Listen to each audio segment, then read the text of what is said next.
It's Washington Seminar Week, and in this episode of the I Can't See You podcast, I'll tell you how that's been going so far. I'll also tell you about an incident that happened while we were at the supermarket over the weekend. Here comes that great new intro. From Studio B in Swarthmore, this is the I Can't See You podcast with David. It's like blind people for dummies. Hello there, and welcome to episode 112 of the I Can't See You podcast. My name is David, at David Benj on all the socials. I really appreciate you joining me for today's episode, and let me tell you, it's so appropriate that it's episode 112 because it has been one of those weeks. For those who don't know, 112 is the emergency contact number in a lot of countries around the world, similar to the U.S. 911 number. And I've just had so many issues. And just to record this podcast, I've had some trouble. And it started a couple of days ago, and I'll get into that in a second. But I do have a couple of things to talk about. One of them is Washington Seminar, which is very different. And another is an incident that kind of went down at the supermarket when Liz and I were there over the weekend.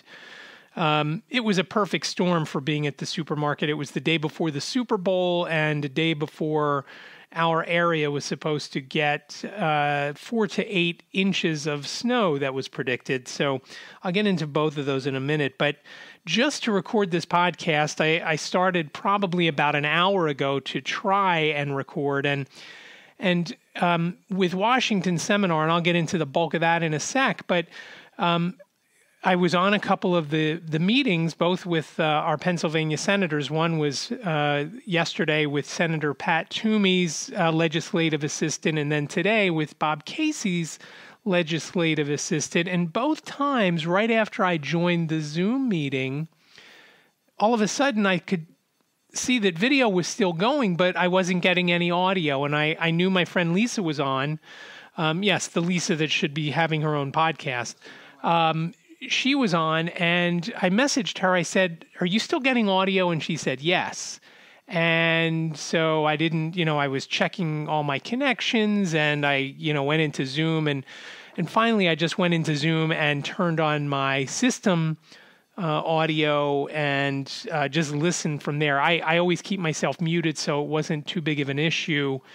And that's one of the things that I'll get into when I talk more about Washington Seminar. So I wasn't sure if it was my computer or my headset, and I haven't ordered the equipment yet. And this is just one more thing that's pushing me to get the new equipment, so I don't have trouble like this. As I've mentioned before, the headset that I use, a Sennheiser headset with with the mic on the headset, I've had it for I think since 2017. I got it when I first was going to launch the podcast, even though I didn't launch the podcast until 2018. The first test episodes were done in 2017, and I was having, my computer was so old, it just wasn't, it wasn't having any of it. And so I tried a few things with Zoom, and then I thought, okay, well, let's see if I'm going to have trouble with doing the podcast tonight. And sure enough, I did. I started, and then I got an error message, and then I tried to fix it, and I just was in one of those loops. So I was able to finally get it to work by closing everything down that I had open and restarting my computer.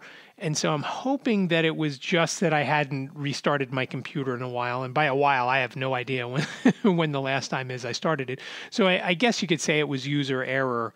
And hopefully now for the rest of Washington Seminar, if I jump on any more of the calls, I should be good to go. I did not interact. Like I said, I usually put myself on mute, and it's very different Washington Seminar this year because it's done via Zoom, so everybody can go, whereas I'm never invited, unless you're pretty higher up in the NFB of Pennsylvania, they meet in the senator's office, so there's, maybe 4, maybe 5 people that get to go and either meet with the senator or one of the legislative aides. And, so I never am on that short list. So, it was cool to see and to get the feedback from the senators' aides, both senators' aides. In Pennsylvania, we have Bob Casey and Pat Toomey, one Democrat, one Republican. And, it was very interesting. In fact, yesterday during the call with Pat Toomey's aide, his name was Tom, he obviously had read the packet ahead of time that, the NFB, sets up, and then each state's, in Pennsylvania, our person who is the legislative coordinator, her name is Emily, she sends, when she makes the appointments, here's what we're going to talk about and so forth. And, sometimes the people read them, sometimes they don't. It was quite clear yesterday that that Tom had gone through it, because the questions he asked were not ones based on stuff that was already said in the packet. Sometimes the aides will say, "Oh, well, tell me about this," and meanwhile it was in the packet. They could have just gone through the packet. So during those calls today, and I'll get back to Washington seminar in a second. During those calls, I was having issues. And, as I said, this week it's just been crazy, because there's been Washington seminar. And unlike when I'm there, when you're home, there's other things that have to happen. For example, the water guy had to come and change our meter. Now, it was scheduled for last week, but we had snow last week as well. So last week they canceled. They came this week. And the timing was, perfect for me to miss half of the go round with Senator Toomey's aide, Tom, because by the time the water guy got done, I then wanted to take the dog out and, get him out. He hadn't been out for, an hour and a half, 2 hours. So I didn't want to, leave him running around, fully loaded.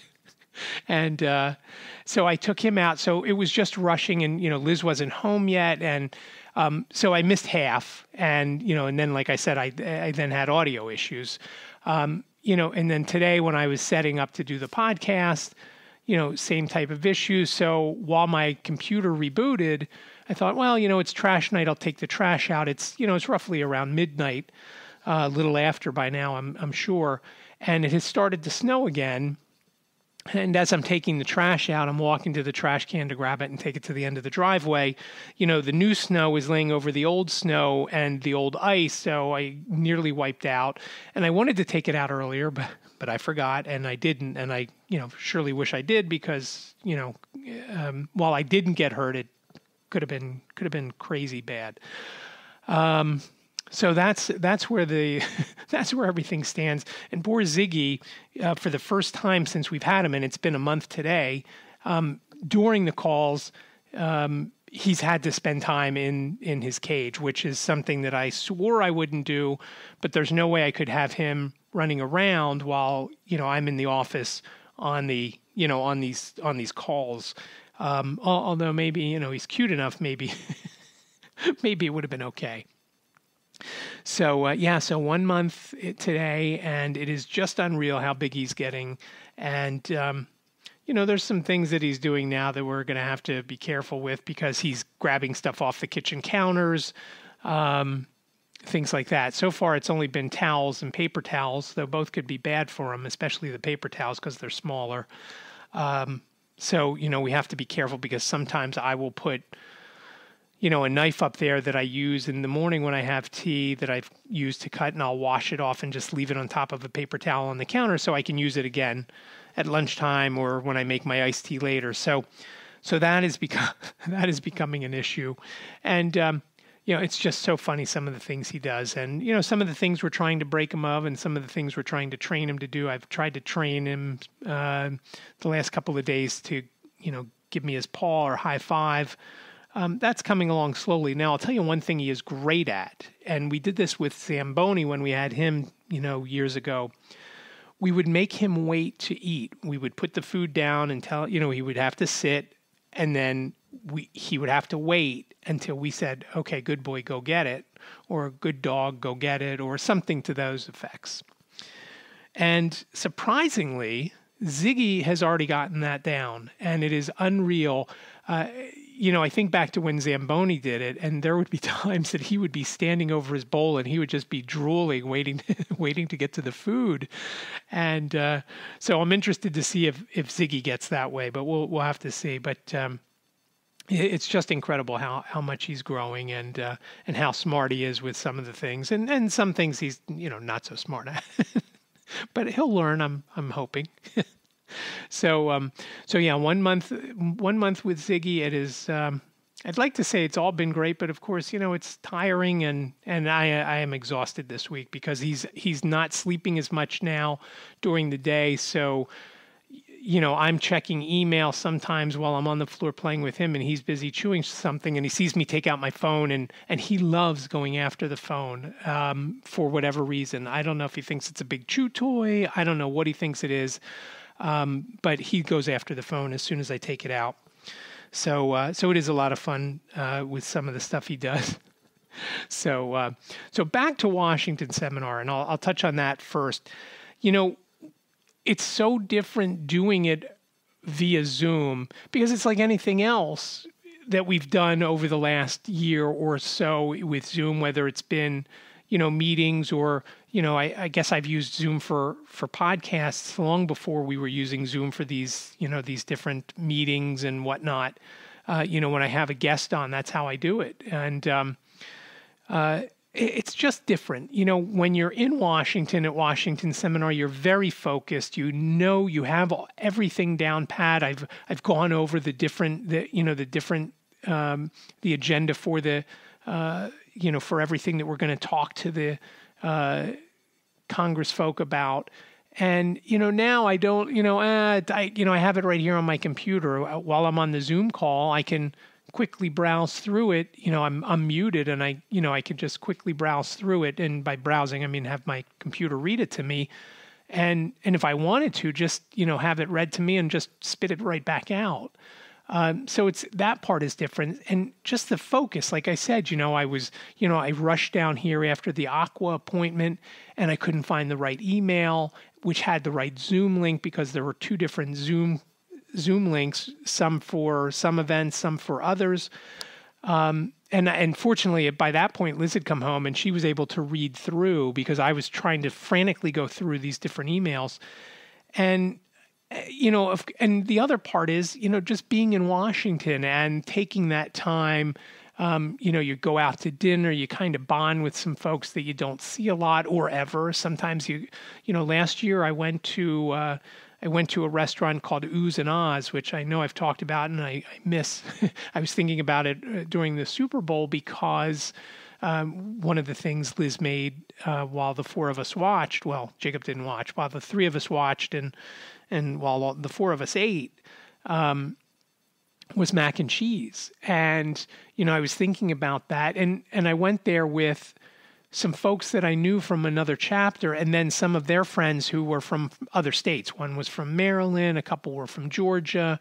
And it was just very cool. And you just get to meet people and you network with these folks. And it's interesting to see. In fact, one of the guys I remember that I met at the restaurant, he was actually shooting video with his iPhone, to post on Facebook or whatever. And I was happy to see that, because, I always do that. And I know that when people see, me shooting, and I've got the white cane and I'm shooting video and trying to get stuff, and, they're saying, oh, why is that blind guy doing that? And, I was glad to see somebody else doing it. So, that's all missed. And I don't have to tell you, everything has been different over the last year. And, another thing that I do when I'm in Washington, I always try to do one sightseeing event before, I come home. And, obviously that's not happening this year. And so it's just different. And it's not the same. And again, it's, part of it is probably Zoom fatigue, because everything that we do, I have an event tomorrow night for the Keystone chapter, and we're doing a get together with the Greater Philly chapter. After being on Zoom the last couple of days, that's, I'm not 100% thrilled with having to, to do that. And it's right around the time we eat dinner. I don't get to see Liz all day, and, there's a very short shelf life for Liz when she's when she comes home from school.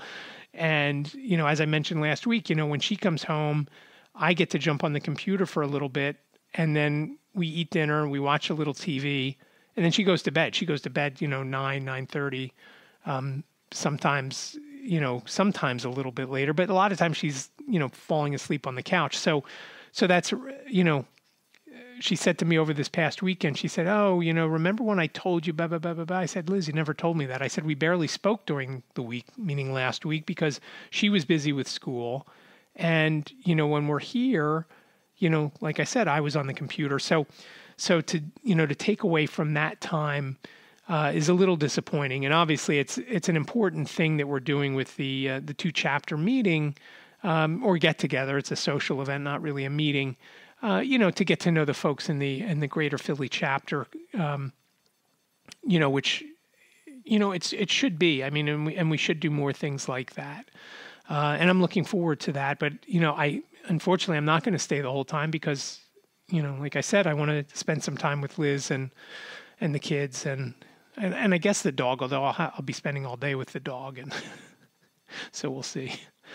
But, so it's just different. The focus with Washington Seminar is, it is what it is. And that's how it has to be for now. And hopefully in a year it'll be back in Washington and we'll be able to go and get together with all these folks. And, usually the attendance is around 500 people, give or take. And, we're fortunate here to be in southeastern Pennsylvania where it's a very short train ride down into Washington. And, it's not a difficult trip. It's not like I'm flying in from California like some people do, or coming from, other long distances to go and meet with state,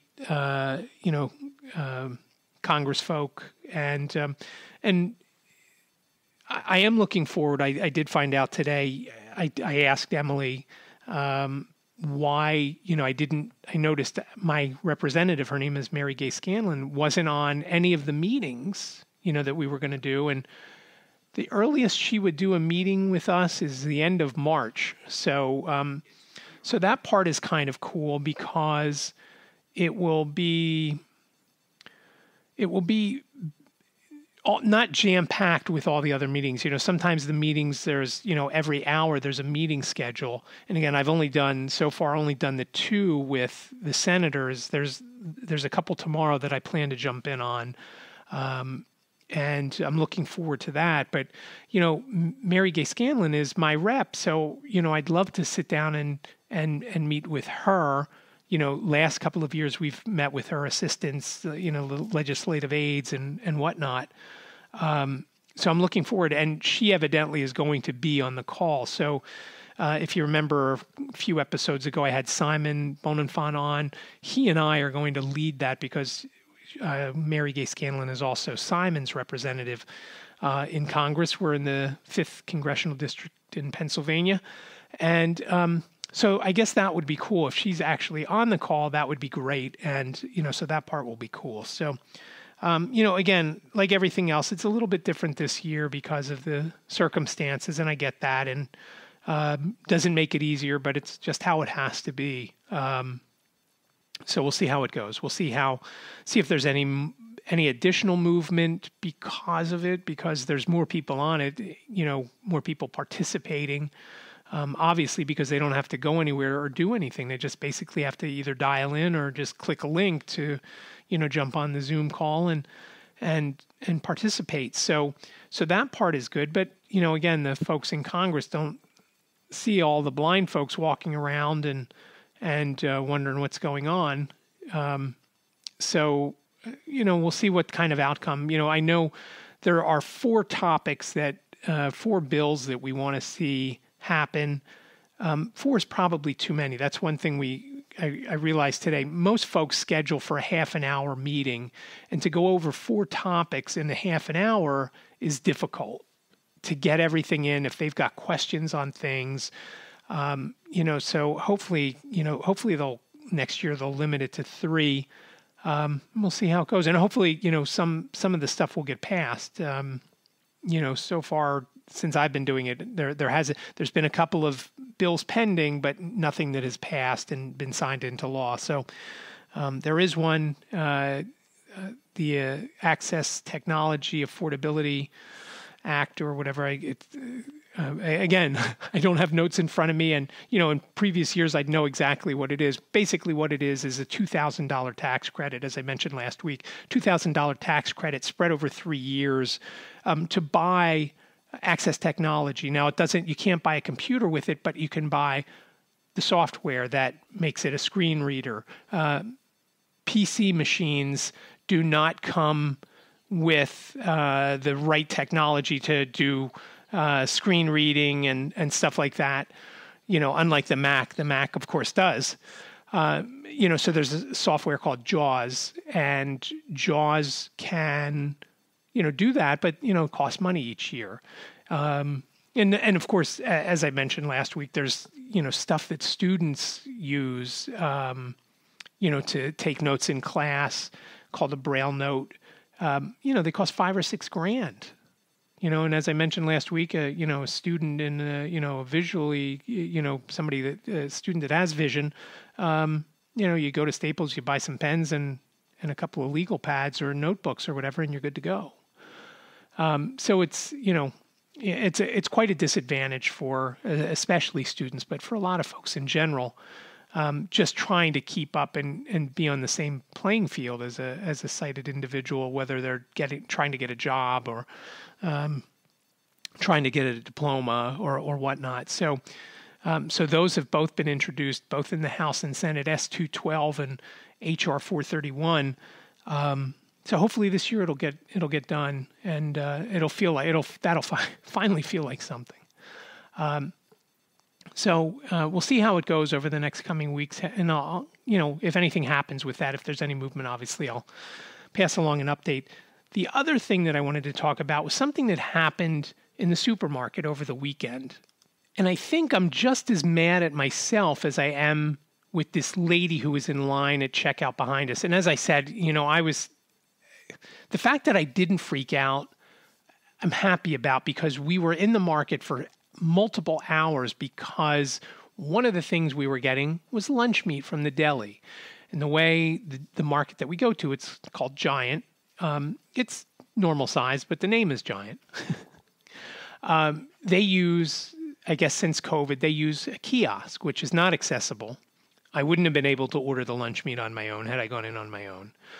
But that's not why I'm telling you the story. We walked in and we didn't go right to the deli. The way the store is laid out at the one we were at, you have to walk through the produce to get to the deli, which isn't a big deal. And there was a couple of things we needed from produce. Both they didn't have blueberries and bananas, which kind of sounds like a song. And we made our way back, and we did get one other thing. I think we got peppers or something. And we made our way back to the deli, and, Liz is punching in her order, and she's reading it back to me. And I said, yeah, that sounds right. And as she's reading it back to me, they're calling one of the numbers, and it was number 298 was the number.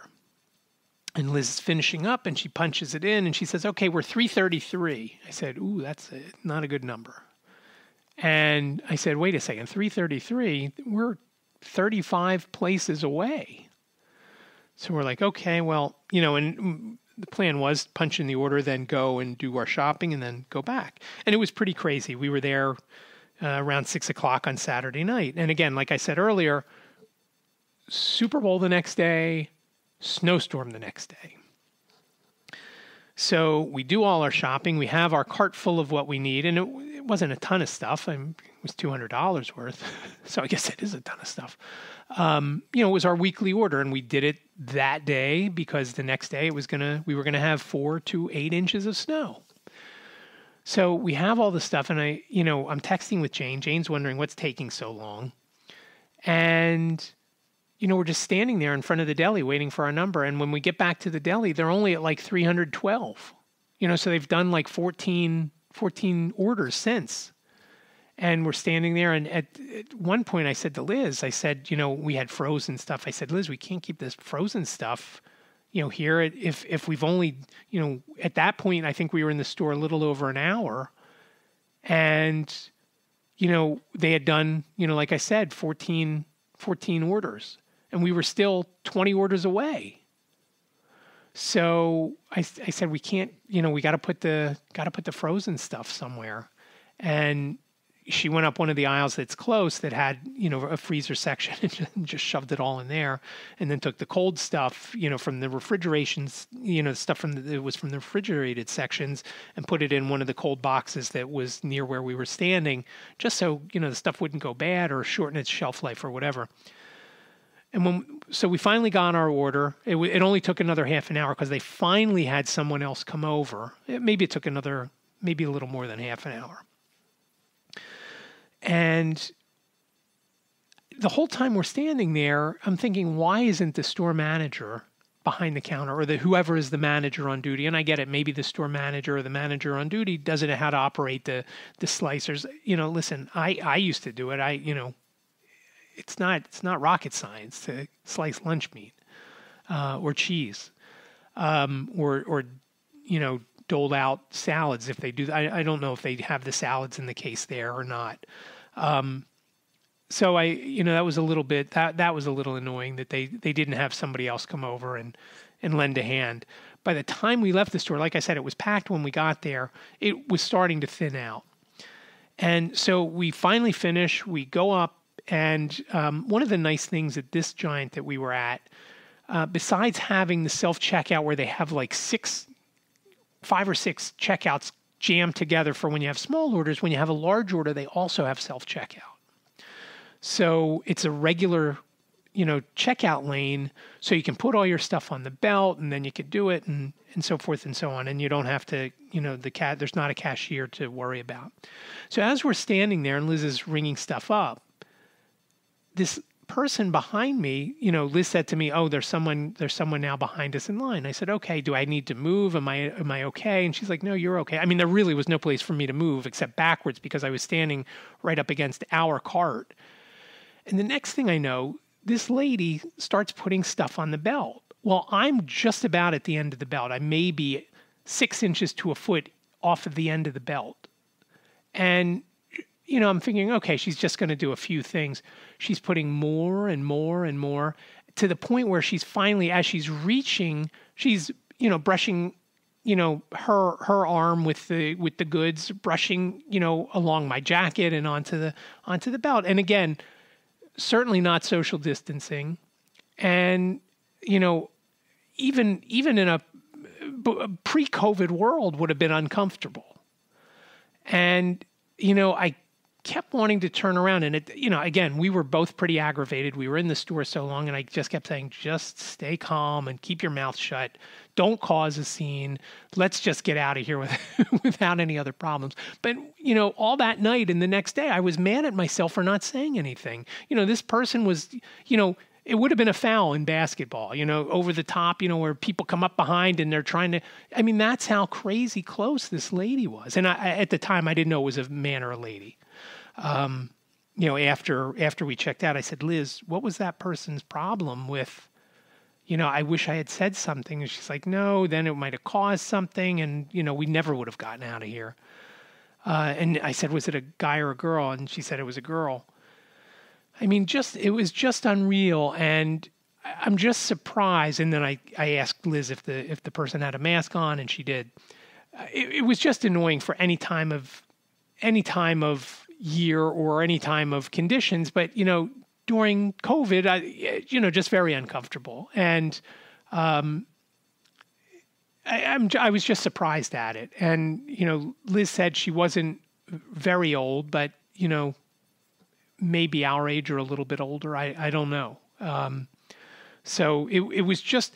And again, I was mad at myself for not turning around and saying something.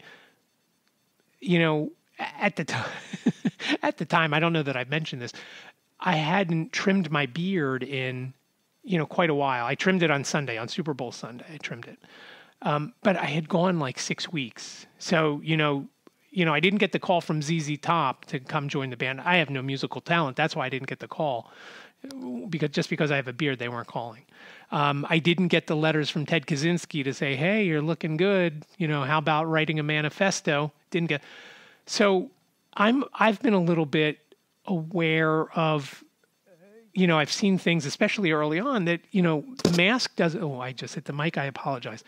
The mask doesn't fit that tightly. So when I'm near people, I try not, I don't want to say anything. I try not to, if I walk past somebody who's close, I try not to, I wait till I pass to breathe in at least. Because I don't, the mask is not snug against my face because, at that time I had hair. I had so much hair. After I got out of the shower, I had so much hair on my face. Again, I apologize for that. I'm combing it, just to make it look, not, as my dad used to say, he said, you look like a Ubangi. And I never realized that was an actual thing. He used to say it because I needed a haircut when I was a kid. I had hair, my hair was going all over the place. Now that, of course, is not an issue.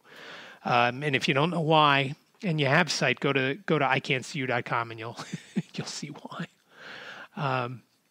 So it was just uncomfortable. And, I'm just mad I didn't say something. And, again, maybe it's good, maybe it's bad, but it just made me mad. And, not the store's fault. The store can't control folks. Look, I get it. Some people want to go out and don't want to wear masks. That's fine, but I don't want to be near them. I want to wear a mask. It's my choice to wear one. I will wear one no matter what. As I said to a friend who is 15 or 20 years younger than me, as you get older, some of the things that you used to not do because you looked dorky or you sounded dorky, that goes out the window and you don't even care. I wear stuff that, Jane will say, oh, what are you wearing that for? I put my hat on when I go outside. I put my hood on when I go outside. At the same time, I have like 7 layers of clothes on almost constantly. I don't care because I want to be warm, and that's the number one issue. And, you think wearing a mask makes me look dorky? I don't care. It doesn't matter. I want to wear it. And, maybe I'll wear 2. Maybe I'll double up. So it just made me mad. This person that, okay, I get it. You don't think it's a big deal? Fine. But I do. I don't want to get it. I don't want to be one of those numbers. I don't want to take more medicine. I don't want to sit in the hospital. Because as I mentioned a week or so ago with the weight loss, every time I take a new med, who knows how that affects. And, so, yeah, I was just mad at that, and I'm just sorry that I didn't say anything to that lady, and, maybe next time. So that will do it for this episode. It is episode 112 of the I Can't See You podcast. I really appreciate you checking out this episode, and if you would, remember the Keystone chapter needs support, and if you like coffee, and I know a lot of you do, you can try out White Cane Coffee Company's coffee by going to ican'tseeyou.com/coffee and making a purchase over at White Cane Coffee. That is an affiliate link for the Keystone chapter of the National Federation of the Blind of Pennsylvania. Any purchase you make, they get a small donation, 10%. So give them a try. They've got a lot of great coffees, and I believe they have some mugs and some other things like that. But good organization, White Cane Coffee, run by a blind young lady who started it up when she couldn't get a job because they didn't want to hire a blind person. Now she has a coffee company, and she hires blind and other disabled folks to give them all a chance. And again, ican'tseeyou.com/coffee. Remember, I can't see you sounds like a whole sentence, but it is only 7 characters long. ican'tseeyou.com/coffee. And again, I do appreciate you listening today.